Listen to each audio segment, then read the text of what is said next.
Hey everybody, Onepeg here, and we did it. We did it. We got max rep fence. So what I'm going to do in this video is I'm going to do a soup to nuts, A to Z, definitive guide, all of the information on everything that has to do with Scav rep. How the karma system works, what the hell is up with fence, what do you get, what don't you get, and then what I did to get there. As far as I am aware, as of this video, I am the only person in the game, in the world, that has max rep fence and can see, like, you know, the vendor tab and all that other stuff.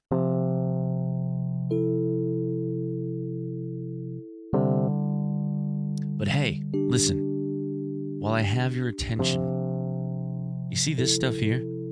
This stuff is called Focus. It's made by a company called Advanced. You can find them at advanced.gg. These guys have been cool enough to sponsor me for a long time. They've been cool enough to sponsor this video in particular. If you go to advanced.gg and grab yourself some focus, use code Onepeg on checkout. It'll save you a solid 10%. All right. I think it's like G Fuel, but it doesn't taste like chalk. In my opinion, I don't like G Fuel, but this stuff tastes awesome. Mango, strawberry lemonade, and the blueberry acai. Oof, stuff is fire. Okay, so first off, what is Scav Karma, right? Scav Karma and reputation with fence are the same thing. The number that you see as the vendor loyalty amount that you see on fence as a vendor is Scav reputation. The higher that number, the more beneficial fence and certain other mechanics in the game are for you.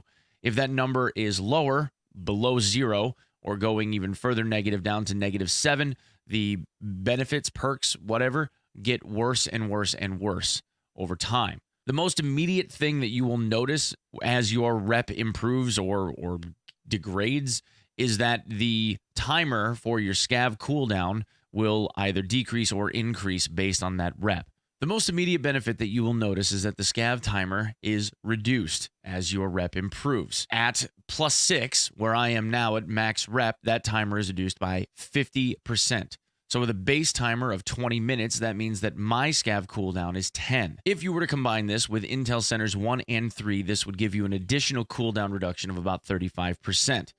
So combined, that means that you have 17 minutes. 85% of the cooldown is now reduced, which means that your Scav cooldown is then 3 minutes. It could end up being a huge benefit to people regardless of how much time they have available to play the game. If you're able to run a Scav every 3 minutes, that more or less ends up negating the need for anybody to have to run a pistol or a hatchet ever again. Now, if you're a bad boy Scav and you get all the way down to -7 somehow, I don't even know how that's possible, but if you do, your penalty ends up being somewhere around like 600% in terms of an increase in cooldown. That means that the 20-minute base timer now becomes some like 1.5 hours. Now, of course, you can go get Intel Centers 1 and 3 and reduce that timer by 35%, but it's only 35% of base, which means that your timer goes from being 1.5 hours to like 7 minutes less than that. Really isn't going to be much of anything. Second, your Scav loadout is better at high rep. Now, this one is a little confusing, but I can tell you that my overall Scav loadout has vastly improved from what I would have gotten otherwise at neutral standing. I almost always have a tier 4 chest armor or rig, extra mags, some type of a rifle or assault rifle, usually with an optic on it, some meds, a backpack, and some type of a face covering.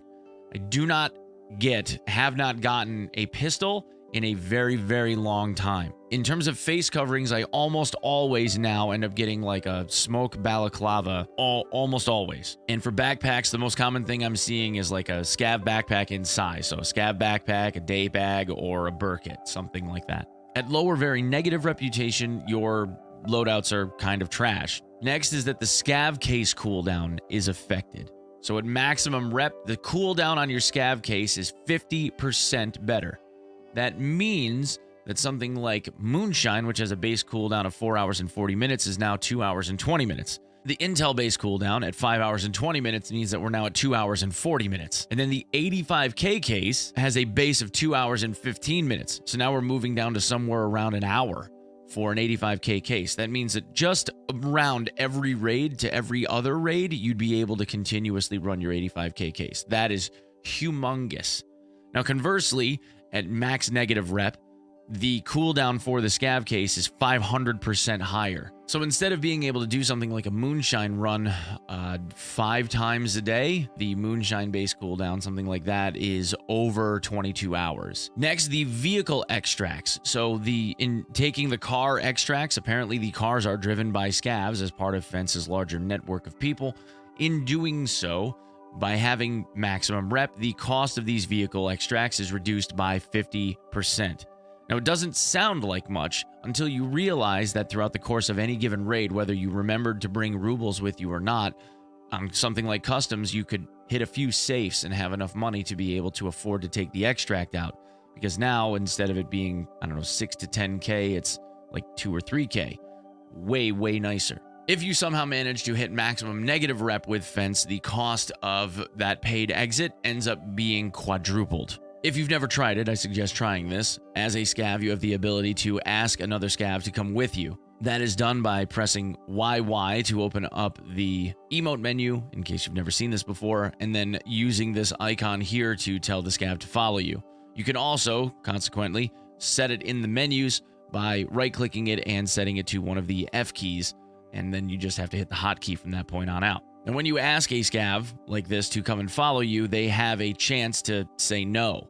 Unless you're max rep, in which case they will always say yes. At max rep, the AI scavs, if you get shot or attacked by someone else, the scavs will come to your aid as if you're some type of mini-boss. Now, in my testing, what I have realized is that you can only have one follower. If you try to ask additional scavs to come and follow you, they will refuse. You can also try to issue commands telling a scav to stay in a particular place, but right now, I can't get that mechanic to work. If I tell them to stop, they refuse me, which means that you're always kind of locked into having this one follower unless they get killed. Now, this still marks the scav as a follower, even if you tell them to stop. So you can't park a scav somewhere and go get another one to bring back like you're setting up some kind of big old ambush. Believe me, I tried, and I really would like this to be allowed in the game. Please, Nikita, please, let me play chess. It would be awesome. At low or negative rep, not only will scavs not follow you, not only will they outright refuse you, but if you manage somehow to get to -7, you will become kill on sight. They will treat you like they just treat any other PMC on the map, and they will shoot at you the moment that they see you.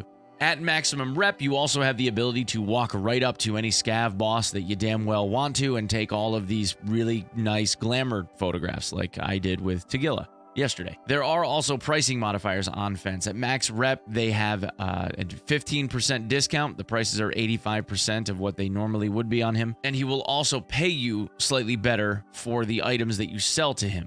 The big benefit to this really only comes in the sense of having scav weapons that you're unable to sell to vendors after you strip them of their parts for the, I guess, min-maxing of the money. Fence paying slightly more for scav guns is kind of nice, but the rest of the stuff, you're really not getting that much of a deal on. You're not getting really a deal at all, unless you're trying to buy items that you otherwise wouldn't have access to in the game, but I'll get to that in a minute. The other vendors still sell for less and pay more for the items that they will sell or buy to and from you. Rep also controls how many extracts you have available to you when you play a scav, especially on maps that have a larger number of scav extracts.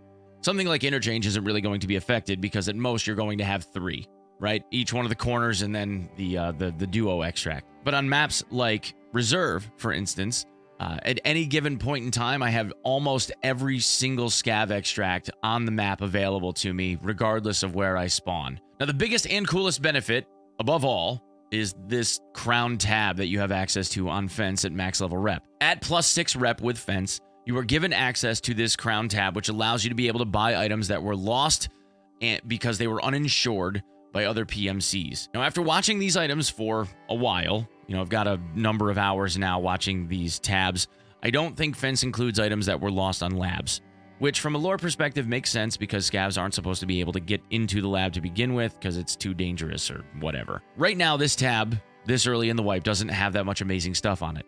However, there are some gems.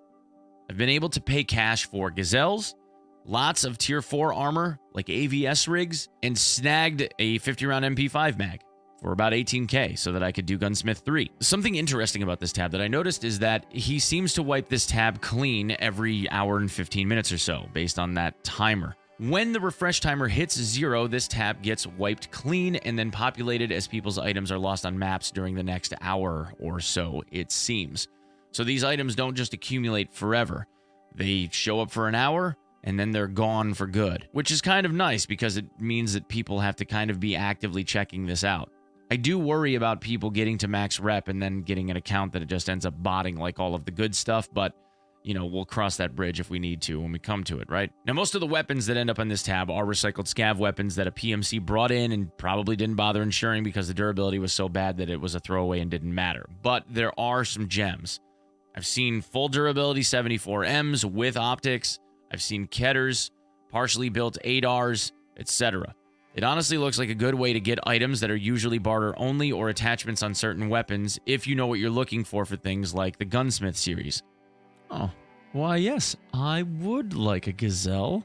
Thank you. Partially built ADAR that I mentioned had a Mark 12 gas block on it. Sometimes you can find things if you know what you're looking for, especially if you know what you're looking for on here. Another thing that I noticed was that partway through his refresh timer, he would have a small stack of some particular barter item kind of chosen at random that would show up in his inventory. One time it was a stack of like 55 fuses, grenade fuses, which trade for VOG 17 grenades, or you can use them to craft into VOG 25s, and there's no purchase limit, aside from the inventory amount that he has, of course. Another time, it was a stack of 60 or so rechargeable batteries. There was another time that it was a bunch of Poxaram ceramic tubes. Now, of course, this could be stuff that PMCs are bringing in and losing, but it seems kind of strange that there would be stacks of this one particular item and nothing else. Or it could be items that are being placed into his inventory as some added bonus that they just aren't really divulging to us. For instance, right here, there's an M2 armored rig that showed up with 44 out of 50 durability for 67k. There you go. We can purchase that right outright. And just strangely enough, as we were talking about it, right here is a stack of 27 construction measuring tapes. So on the initial onset, it doesn't seem like it's that huge of a benefit, but it is another feather in the cap. For early game, especially if you have max rep, you have the ability to use this as a go-to for armor and weapon attachments, especially that you otherwise wouldn't have access to right now. Okay, now that we've covered all the benefits, we'll talk about how you get rep and how you lose rep, and then what everyone wants to know, how I got it as fast as I did. First, how to lose rep, because that's a short list. Mainly, kill other scavs and you lose 0.02 rep. Other player scavs, other AI scavs, if they're peaceful, if they're not attacking you and you shoot them and you kill them, you lose 0.02. If you kill a scav guard, you lose 0.07 per guard.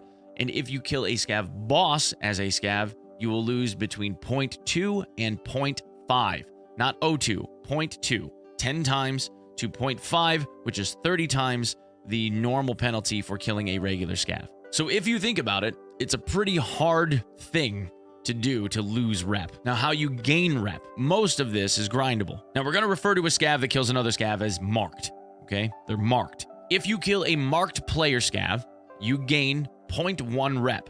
So if you witness a scav kill another scav, and then you kill them, you get 0.1, which is 5 times the rep that you would have lost if you had killed a peaceful one. Now, this can be more if you kill a player scav that has killed other scavs, more than one other scav, or if they've killed guards or a scav boss. There is a slight benefit, but it's very, very minuscule and is almost not worth mentioning. If you kill a PMC, you gain 0.01 reputation, but this will scale up based on whether or not the PMC has killed other scavs, scav guards, or a scav boss. Cooperative extracts, the ones where you need to have a PMC and a scav kind of holding hands in order to be able to leave, those extracts award 0.2 reputation.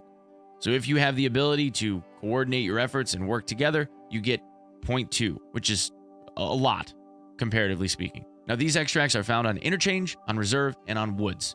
So you have the ability to do it on any one of the three, but of course then you have to either be a PMC and lie in wait or pray for a scav to come by and kind of emote and hope that they go with you, or you have to get incredibly lucky as a player scav and hope that there's a PMC that's going to go with you someplace. Okay, now for the 0 rep stuff. No gain, no loss. If you kill a raider on Reserve as a player scav, you will not lose any rep, but you will not gain rep either. It is considered a neutral thing. If you are shot by another player scav, you can then retaliate. If you kill them, you will not lose rep. However, this is also now true for the player scav that initially shot you, and I'll explain. If scav A shoots scav B and only wounds him, doesn't kill him, to where scav B now can retaliate. If scav B returns fire and wounds scav A in return, now they are both flagged for each other. From this point on, it doesn't matter who kills who.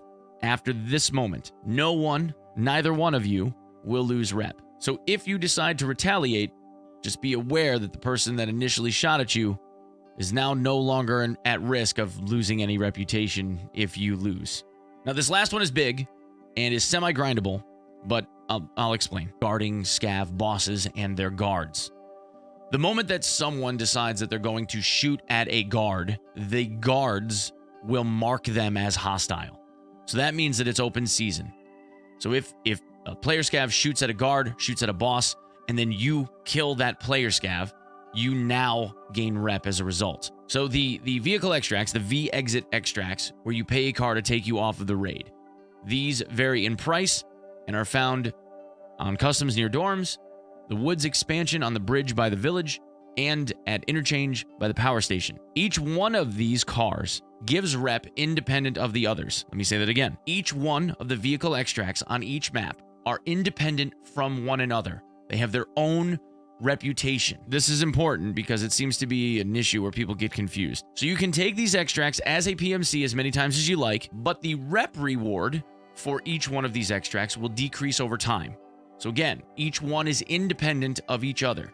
So interchange has a rep scale, customs has a rep scale, and woods has a rep scale. Okay, they all give the same amount, but they all degrade independently based on how many times you use them. So the first time you get 0.25 reputation, which means if you use all three, you would get 0.75 total. Make sense? The second time, 0.13. The third time, 0.08, 0.06, 0.05, 04, 03, 02, 01. And then it will be 0.01 per time that you use the car extract forever. 0.01 every time. So in my opinion, it is worth doing those extracts 3 to 5 times, because 0.05 is still pretty good, but anything below that, probably not worth the time. Unless, of course, it's an exit of opportunity and you take it, right? If you were to do each one of the extracts 5 times, that means you would get 1.71 total rep. Now, these rep rewards are one and done. As far as I am aware, there is no refreshing of them. There isn't some timer somewhere that says, like, after a week, you'll get 0.25 again. So if this is something that you are trying to grind out, just be aware that in damaging your rep, if you ever were to do that, it's going to be more difficult for you to build yourself back up because you will not have that well to go to again. All right, now, how did I get there? Okay, first, I focused on being a good scav, meaning I didn't engage other player scavs. I only shot scavs that killed other player scavs. Second, I defended scav bosses and their guards. If a scav or a PMC shot them, I would go after them. Third, I ran my scav every single cooldown without fail. Fourth, I tried to extract every map that I could possibly extract on using a vehicle extract. And I did that 3 to 5 times or more, in the case of woods, on every map as I tried to figure out how the rep reward system would work. And then lastly, I would use the co-op extracts. On my PMC, I would go to interchange. I would try to get up to where the duo extract was. And then as I heard a player scav, or what I assumed to be a player scav, come by, I would end up emoting and try to get them to come over to the co-op extract to leave with me.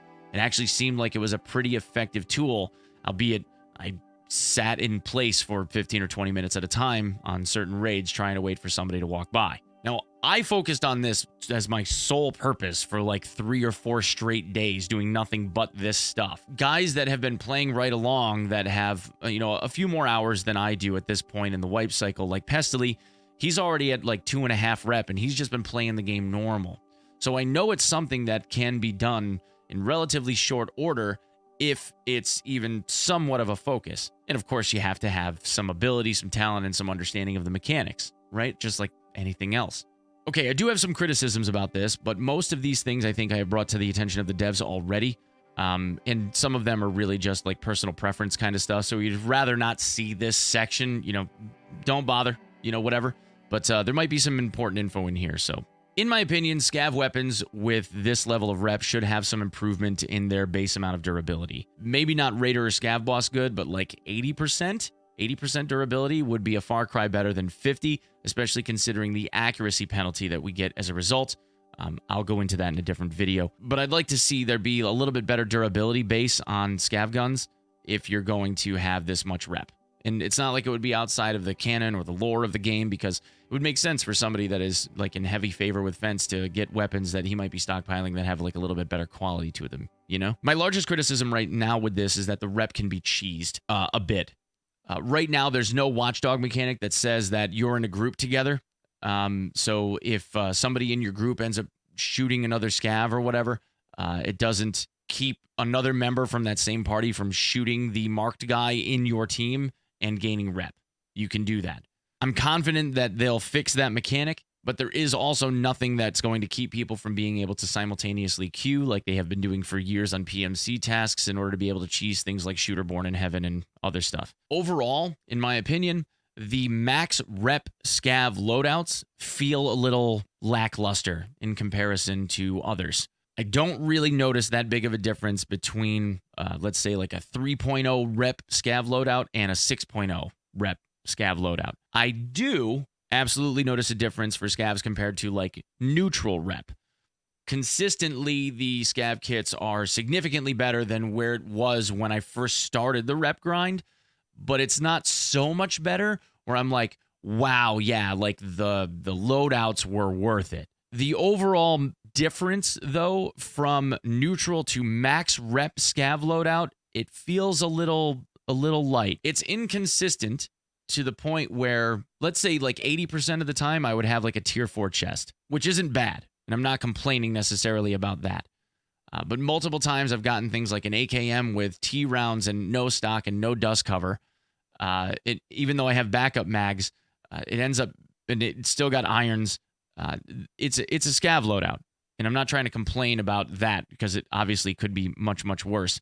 But I feel like the consistency of a max rep scav should probably be a little bit more improved, in my opinion. Another one that looks like it's potentially exploitable, but is only somewhat so, is that a max rep scav doesn't stop at 6. 6.0 is not the maximum rep that you can have with Fence. The maximum rep, it seems, is 7. So you can actually get a full point above what the most rewarding level of Fence is. Right now, I'm at 6.13, so it appears like -7 to +7 is the thresholds. This means that if you wanted to, you could bank all of the positive rep up to something north of, say, 6.5, and then basically go on a killing spree for a scav boss. And since the max penalty for killing a scav boss like Killa or Tagilla would be 0.5 or even less, that could be abused. Depending on which scav bosses end up giving what kind of penalties, if you kill Killa and you're only taking a half a point of rep, but you're still north of 6, you still get the benefit and you get Killa's kit. It would take you a little while to end up like farming that back up, but assuming that you could get, say a half a point to a point in a day, if you were really focusing on it, that's a couple of free boss kills because you could just walk up and tap them. And lastly, the one major bug that I've found is that the scav guard mechanic right now doesn't seem to work. I don't know if it's only reactive to PMCs or if they will react to aggressive scavs as well. I took a bunch of footage, sent it off to the devs. Hopefully that is something that gets clarified or fixed. All right, guys. Well, that is everything that there is to know about scav karma. I don't think I left out anything. I'm pretty sure I didn't. React to the video and sub the channel if you would be so kind. I'd really like to get that cool plaque at 100K. We do testing like this all the time, so if you guys want to see some more content, learn a couple of things, I do a lot of info-based stuff on this channel, and I look forward to seeing you guys again. Thanks. Peace.